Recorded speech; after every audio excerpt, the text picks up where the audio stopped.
I greet you in Jesus' precious name. It is Tuesday morning, the 29th of November, the year 2022, and this is your friend Angus Buchan with a thought for the day. Psalm 107 and verse 29. He calms the storm so that its waves are still. And then we go to the Gospel of Mark, chapter 4, and I'm reading from verse 39. Then he arose and rebuked the wind and said to the sea, "Peace, be still." And the wind ceased, and there was a great calm.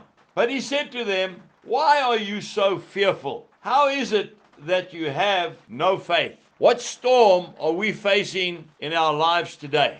Have we taken our eyes off the master of the wind and the rain? And have we maybe focused on the huge waves and storms in our lives? Many years ago, when I just started farming, I had a small little maize planter. I had to plant a very, very large crop of corn, of maize. Well, for me it was. And I had not calibrated the planter correctly. When the maize started germinating, I realized we had huge gaps in the rows and a very low plant population. It was so sparse that early in the morning, I could walk through the maize crop without even getting any early morning dew on my clothes. And the devil told me so clearly, almost audibly every single day, "You are done. You will get no crop because you've planted no maize." I was very worried. I even started getting quite depressed. And every day I would drive around that crop in my pickup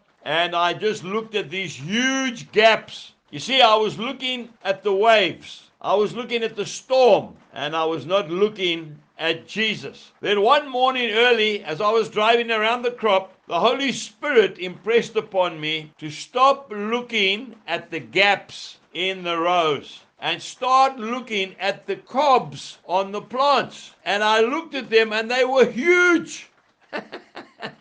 Huge cobs with massive kernels, weighty kernels. You see, what had happened was because of the gaps, the maize cobs were just getting bigger and bigger because the fertilizer was there. But you see, that year, I didn't know it, and neither did anybody else. We had a terrible drought. And if I had planted the correct population, those plants wouldn't have produced any cobs. So that year, we got a very good yield. In terms of weight, we get paid by weight, not by volume. I want to say to you today, take your eyes off the waves and the storm and put your eyes on the one who calms the storm so that its waves are still. And you will see the outlook will be totally different. He will not leave you. He will not forsake you. He's promised us that in Hebrews chapter 13, verse 5. Have a wonderful day. Jesus bless you and goodbye.